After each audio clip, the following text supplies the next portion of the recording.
구독과 좋아요. 안녕하세요. 요양보호사 선생님들. 요새 코로나 때문에 너무 힘든데 요양 노동 상담을 유튜브로 우리 선생님들을 만나기 위해서 이 자리에 이렇게 모였습니다. 코로나뿐 아니라 제가 방문 요양은 워낙 12년 동안 이런 일이 너무나 비일비재합니다. 어떤 일이냐면 입소를 한다거나 돌아가시다거나 마음이 좀 이렇게 변하셔가지고 하루아침에 당장 내일 센터에서 전화가 와가지고 내일부터 거기 가지 마세요. 코로나 때는 어땠겠습니까? 오전, 오후 이렇게 3시간씩 두 타임을 하시던 분인데 한 타임, 오후에 하시는 타임에 가족분들이 오전에 가시는 집 가지 말고 우리 집만 하면 안 되냐. 근데 이제 이 선생님이 어떻게 그렇습니까? 그럴 수 없지 않습니까? 그랬더니 센터에 이제 얘기를 했더니 센터에서도 특별한 대책을 세워주지 않고 내일부터 가지 말라는 전화를 한 겁니다. 그래서 하루아침에 그 집을 못 가게 된 거죠. 고용노동부에 가서 긴급 고용안정지원금을 타러 갔죠. 타러 갔더니 고용보험에 미가입자가 뜬 겁니다. 그러니까 이미 센터에서 상실신고를 해버린 거죠. 근데 이 선생님은 다른 곳에 연계해주겠다는 말만 믿고 기다리고 있었던 건데 센터에서는 퇴사 처리를 해버린 거죠. 고용보험 미가입 상태로 돼 있으면서 나라에서 지원해 주겠다는 긴급고용안정지원금도 지금 못 받는 처지에 되어 있는 겁니다. 특수고용 노동자로 신청을 또 할 수 있는 방법이 있는데 그것도 이분은 이미 고용보험을 가입했던 적이 있었기 때문에 해당 사항이 없는 거죠. 그래서 이것도 안 되고 저것도 안 되는 어려운 상태에 있는 겁니다. 근데 이 상황에서 센터는 자기들은 무급휴직 확인서를 떼줄 지금 의무가 없고 상실신고를 한 거에 대해서는 변명이나 뭐 이런 얘기를 안 하고 있는 거죠. 변호사님, 이거 어떻게 해야 됩니까? 초기에 2009년에 보건복지부가 아예 딱 정리를 했어요. 그러니까 제가 센터에서 방문 요양을 하시는 분들도 근로자다. 계속 센터에서는 방문 요양하시는 선생님들에 대해서 이제 수급을 그만 받으시겠다. 이제 이렇게 되면 그 다음날 바로 그냥 아예 근로계약도 정리되는 것처럼. 네, 맞습니다. 네, 처리를 하는 게 문제인 거죠. 일단 먼저 확인하셔야 될 거는 근로계약서에 기간의 정함이 없거나 근로계약 기간 중에 있거나 계속 갱신이 됐거나 이런 상태라면 근로계약 상태에 계속 있다고 보셔야 되는 게 맞고요. 그 센터로서는 당연히 그 상실신고 처리해버린 건 본인들이 잘못 처리를 한 거니까 수당이 없으면 사대보험을 종료하게 되어 있더라고요. 어르신 집에 뭐 오늘부터 내일부터 못 가면 임금을 못 받는 거거든요. 저희 방문요양은. 상실신고까지 처리를 안 하더라도 일단 사대보험이 종료가 된다는 건 해고라고 저희는 이렇게 보고 있는데 실제로 이 고용안정지원금도 그런 분들이 상실신고서까지 처리가 안 되신 분들도 현재는 고용보험이 가입돼 있지 않다는 거예요. 그래서 무급휴직 확인서 자체가 발급이 어렵다라는 게 일반적인 제가 센터하고 일반적인 제가 요양의 현실이거든요. 이런 경우는 어떻게 하면 좋을까요? 원래 근로기준법상으로는 다른 어르신을 연계를 못 해줘서 일을 쉬게 되면 그 기간 동안 유급휴가 처리를 해주는 게 맞고요.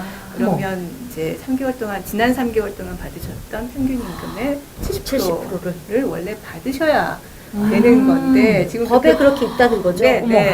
지금 그렇게 별로 안 해주시잖아요. 왜 안 하는 거죠? 별로 아니고요. 아예 안 아예 하죠. 12년 동안 해본 적이 없어요. 엊그저께도 센터에서 답변을 늘 이렇게 해왔다. 그쵸. 바로 상실신고 했다. 이렇게 답변을 하는 거죠. 보건복지부하고 고용노동부에서 제대로 근로감독을 안 해서 생기는 문제예요, 사실. 그거네요. 근로감독. 근로감독. 원래 근로계약서대로 이행돼야 맞는 거고 일이 주어지지 않으면 사용자 측 사정으로 일이 주어지지 않은 것이니까 유급수당이 들어와야 맞죠. 그리고 이제 지금과 같은 상황에서도 이제 코로나19 사태로 경영이 되게 이제 어려워진 상태에서 이런 일이 발생했다면 사용자로서는, 즉 센터로서는 이렇게 70%의 그 유급휴가 수당을 요양보호사께 드리고 그 부담을 본인이 다 지는 게 아니라 정부의 고용유지지원금 요청할 수 있어요. 맞아요. 그러면 90%까지 줘요. 근데 이제 전체 임금의 70%만 주면 되고 휴업수당을 70%에서 90%는 정부가 지원해 주니까 결국 70%의 10%, 즉 7%만 센터가 부담하면 되는 거예요. 그러면 유급 처리가 다 가능해요, 지금. 어머.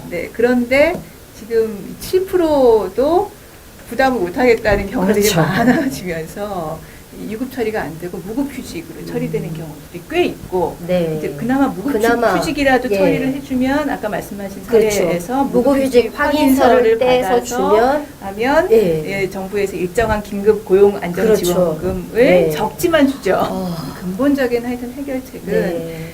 우리나라 요양보호 제도 자체가 민간 센터들로 유지되고 있기는 하지만 네. 민간 센터들은 요양보호사 선생님들을 그냥 일용노동자로 고용한 게 아니라 네. 그렇죠. 무기계약 그렇죠. 예, 또는 적어도 1년 단위 계약 네. 네. 정도의 보통 네. 그 정도의 어느 정도는 안정된 근로관계에 따라서 그렇죠. 고용을 하고 있는 상태고 센터들이 그런 책임을 제대로 지도록 또 질 수 있도록 네. 네, 제도도 보완하고 감독도 하고 네. 그런 방식으로 가야 되는데 네. 그렇지 못한 게 너무 또 답답한 이 현실이 근데 이분은 이제 자진퇴사로 돼 있기 때문에 네, 네, 네. 실업급여 대상도 안 되고 고용보험 미가입 네, 상태란 네. 말입니다. 네, 이거 네. 어떻게 합니까? 네, 본인이 그만두겠어요 라고 이제 이야기한 경우에 이게 다 실업급여를 못 받는 경우는 아니고요. 네, 자발적 퇴직인 것처럼 보여도 네. 이제 고용보험법 시행령 시행 규칙이 있는데 그 상세한 규정에 들어가 보면 일이 없어서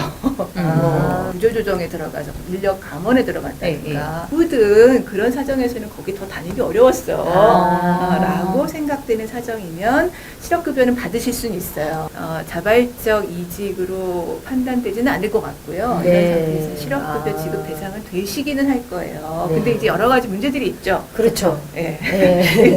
일단 가장 먼저 떠오르는 거는 지금 요양보호사 선생님들께서 65세가 넘은 분들이 꽤 네. 있을 수 맞고. 있는데 네. 아예 적용 대상이 안 돼서 못 받는 경우들이 꽤 네, 맞습니다. 네. 구조하고 함께 의논해서 요양보호사 노동조건 및 지위 향상에 관한 특별법 제정안을 이제 만들었는데요.